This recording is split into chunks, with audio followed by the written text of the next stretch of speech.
Hello friends, मैंने पिछले video में कहा था कि आप इन नियमों पर कुछ शब्द सोचिएगा, जरा देखें आप कर पाते हैं कि नहीं। पता नहीं आपने कितनी शिद्दत से किया। मैं कुछ वर्ड्स लिख रहा हूं, जरा बताएं तो कि मैं सही लिख रहा हूं कि गलत। देखिए, VALUABLE, USUABLE, MOVABLE, जरा इन शब्दों पे ध्यान दीजिए। देखिए, मूवेबल, यूजेबल, वैल्यूएबल, ये भी देखिए DESCRIBABLE, डिस्क्राइबेबल।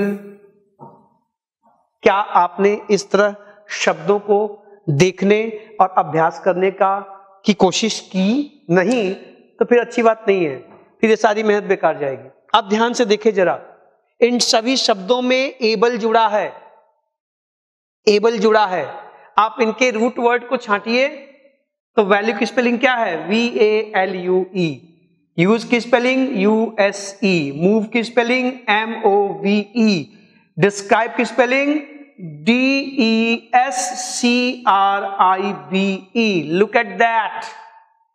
Every word ends in E. Look at that. But here there is no E. Why? Because when we add able to such words and the E is preceded by some consonants that might not be C or G, the E is dropped. इसलिए drop हुआ। आप घर पे practice करें, देखिए वहां ई है, यहां पर ई नहीं है। अगर ये आप नहीं कर रहे हैं, मैं चाहूंगा कि आप अपनी समस्याएं डालें कमेंट बॉक्स में। मैं उन समस्याओं का समाधान करके हमें खुशी होगी और तभी हम आगे बढ़ेंगे। ये सिर्फ इसलिए नहीं कि आप इसको देखें स्क्रीन पर, सीखेंगे तो हम एक दूसरे के लिए अच्छी बात होगी। मेरा भी सौभाग्य होगा, आपकी भी किस्मत शायद कुछ और बेहतर हो जाए नए साल में।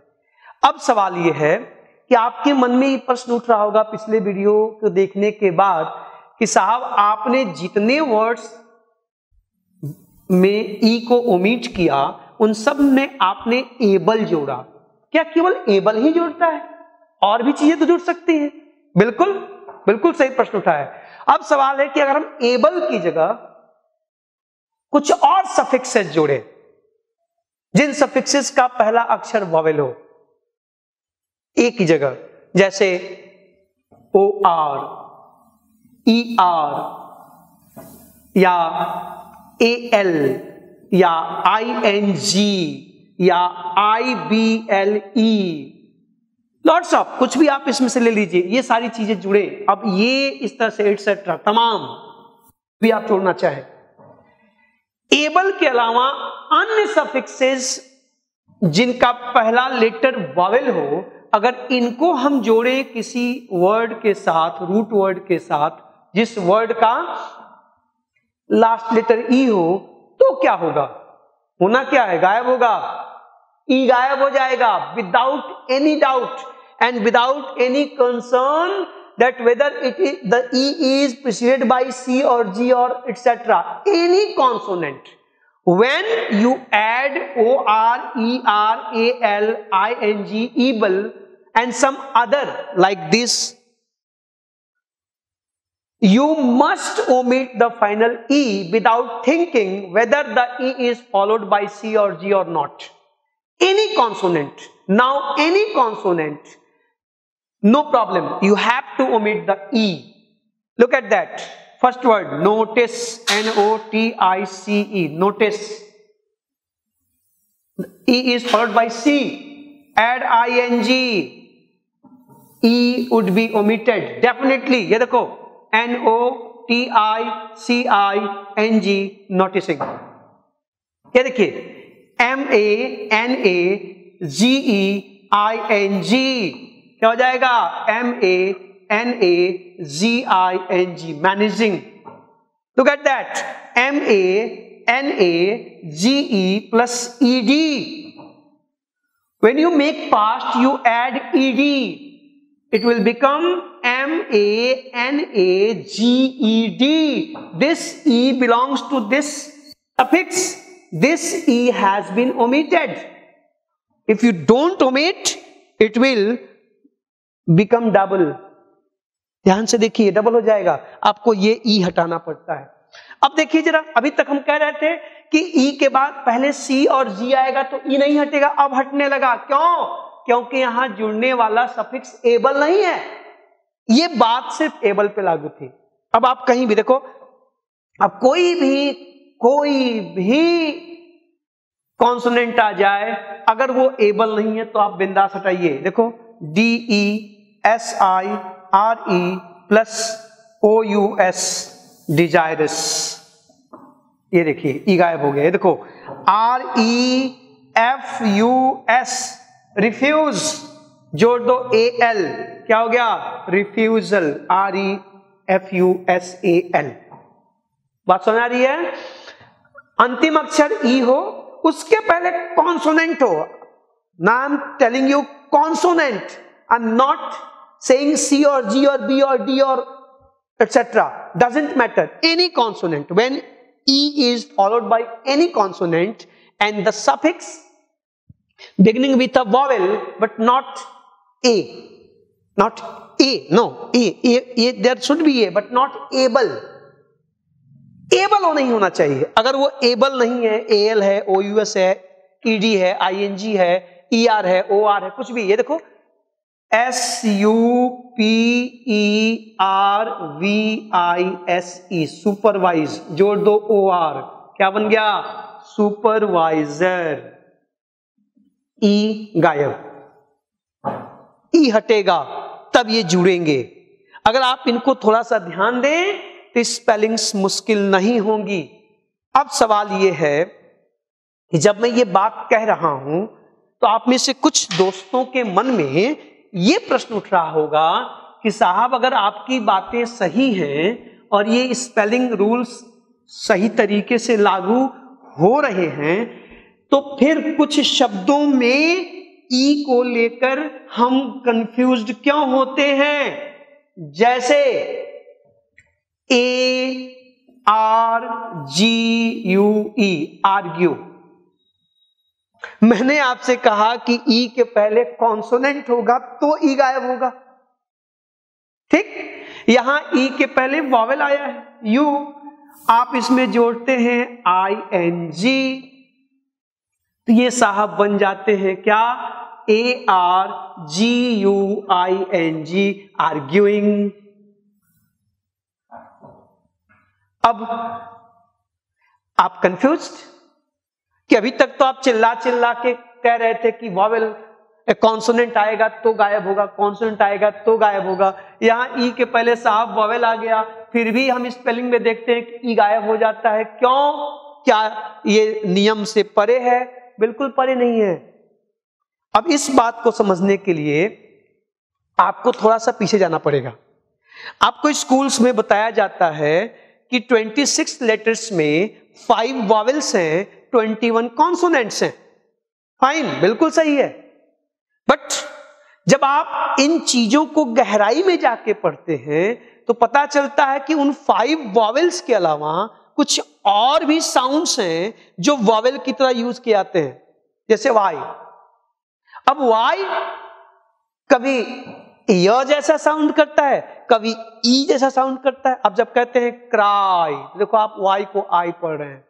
आप जब कहते हैं रिदम तो आप वाई को ई पढ़ रहे हैं। आप जब कहते हैं लोनली तो आप वाई को ई पढ़ रहे हैं। तो ये वाई है तो कॉन्सोनेंट साउंड, लेकिन कभी कभी ये वॉवल जैसा साउंड करता है, इसलिए इसको सेमी वॉवल कहते हैं। In the same way my dear friends, this you is considered sometimes consonant when it is preceded by G and Q. When you insert U after G or Q, it sounds like Y. It sounds like Y or W. Y or W. कौन? You. ये you जो है, ये जो you है, ये कभी W जैसा साउंड करता है और कभी Y जैसा साउंड करता है। जब ये आता है किसके पहले? Q और G के पहले। Make it clear. G plus U sounds like Y and Q plus U sounds like W. Look at here. ARGUE क्या पढ़ते हैं? Argue. This is argue. The U is sounding like ear. It has become a consonant. It has become a consonant. It is an integral part of this G. It means the E is technically preceded by a consonant. That's why before ing E has been omitted. You have to. फिर से सुनिए, आप जब G के बाद U लेके आते हैं तो वो U य जैसा साउंड करता है, आर्ग्यू। आप ऊ नहीं बोल रहे हैं, यू बोल रहे हैं, य में ऊ की मात्रा, argue. Look at here, that's why this U is considered a consonant. And what is the rule? When E is preceded by a consonant, you add ing, er, or, it is omitted. ठीक वैसे ही जब Q के बाद U आता है तो ये W sound करता है, W जैसा। आप देखो, Q U I C K, क्या बोलते हो बेटा? Quick, quick. वाह, कॉन्सोनेंट हो गया। तो ध्यान से, जब U Q के बाद आए, U G के बाद आए, तो वो कॉन्सोनेंट जैसा साउंड करता है, इसलिए उसके बाद अगर E आते हैं, उस E का ओमिशन हो जाता है इन परिस्थितियों में जब उसमें आप जोड़ रहे हैं ER, OR, AL etcetera etcetera. इसलिए कोई कंफ्यूजन नहीं होना चाहिए। कोई आपसे कहे कि तुम्हारे रूल्स ठीक हैं, तुम बहुत इसको अच्छे समझ गए हो, तो बताओ कि आर्ग्यू में क्यों ई हटता है? ठीक, तो आप कह दीजिएगा साहब इसलिए क्योंकि यहां पर जो यू है और ये जो यू है क्यू और जी के बाद वो कॉन्सोनेंट जैसा साउंड करता है, इसलिए वहां पे हटा, क्योंकि सब कुछ साउंड ही है, लेटर बोले तो साउंड। अब जब ये बातें हो गई तो यहां पर एक महत्वपूर्ण बात आपसे करनी है। क्या? कि आप अब इन चीजों को समझने लगे, इस पे चर्चा करने लगे, बातें करने लगे। कोई आपसे पूछ सकता है कि चलो भाई ठीक है, मान लिया आपकी बात, तो ये बताओ कि स्टोन की स्पेलिंग तो STONE होता है और स्टोनी की स्पेलिंग STONY होता है।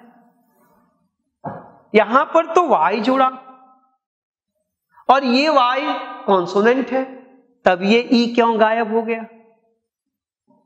अभी मैंने आपसे बात की कि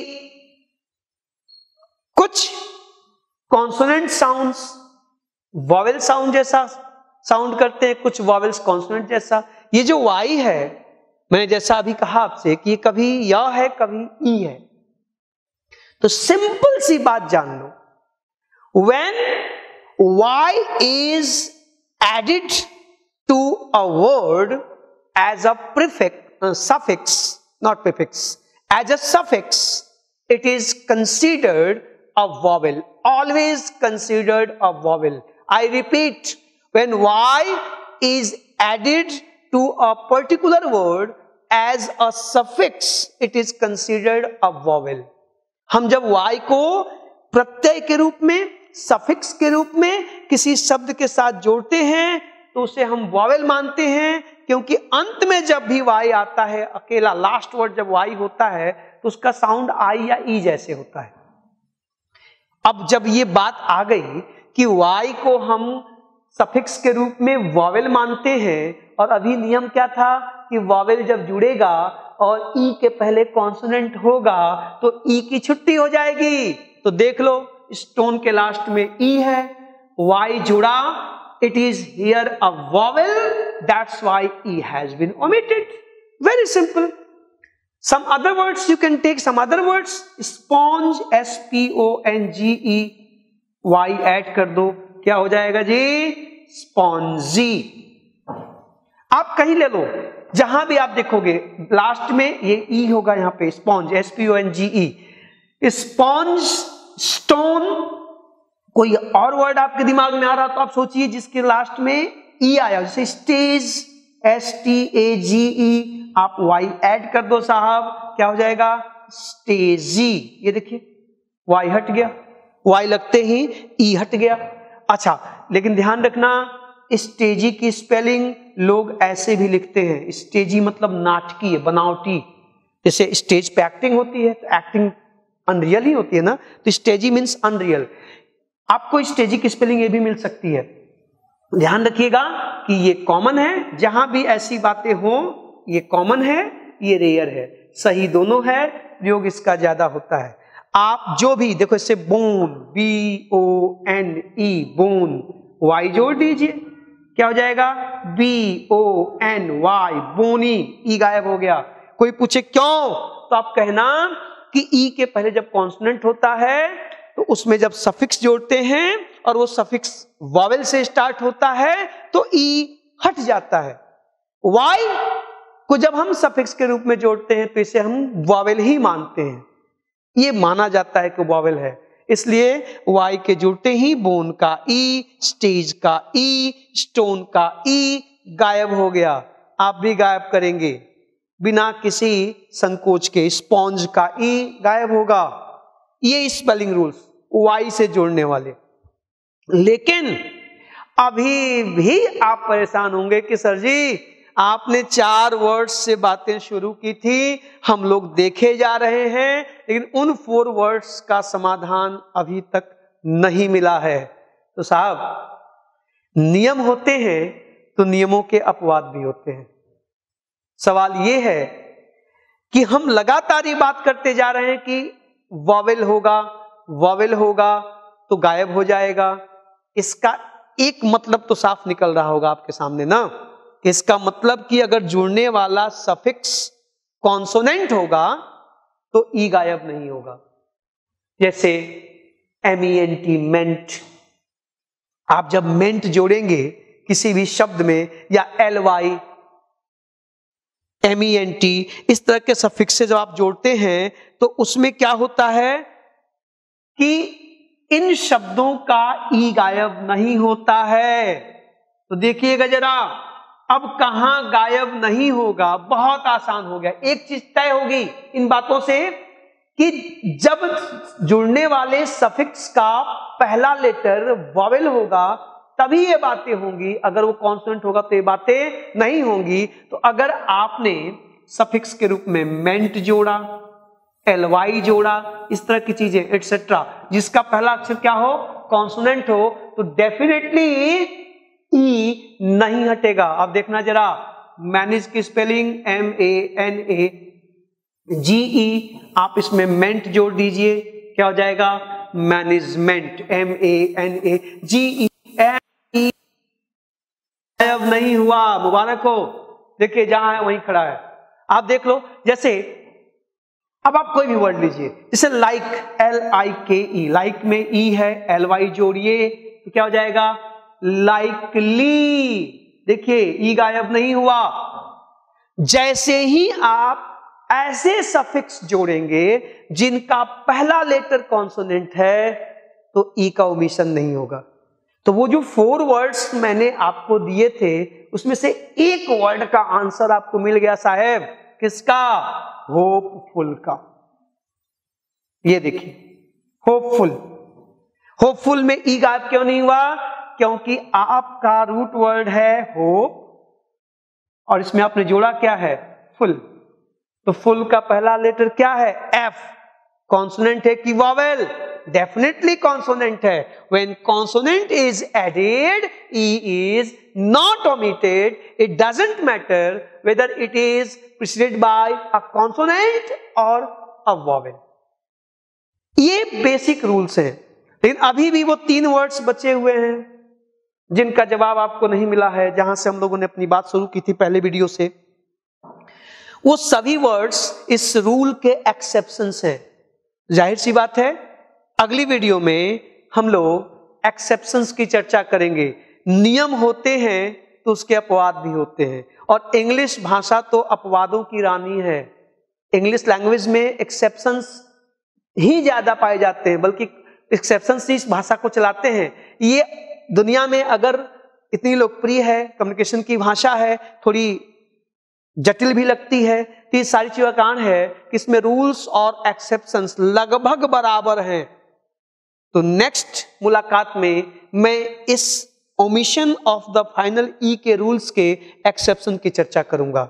आई होप कि आप मेरे साथ सीख रहे हैं, और अगर सीख रहे हैं तो फिर आप अपनी राय भी दें। हर चीज में कोई चीज परफेक्ट नहीं होती। Nobody is perfect on earth. God ने जिसको बनाया है वो कभी परफेक्ट नहीं हो सकता। मैं कोशिश कर रहा हूं कि कुछ चीजें सिखा पाऊं, आपको दे पाऊं, आप ले पाएं। कोई सजेशन हो, कोई सुझाव हो, उसका भी स्वागत है, और कोई समस्याएं आपको हो, आप कमेंट बॉक्स में डालिए, उसका भी जवाब दिया जाएगा। अगले वीडियो में हम लोग एक्सेप्शन की ओर जाएंगे। Thank you.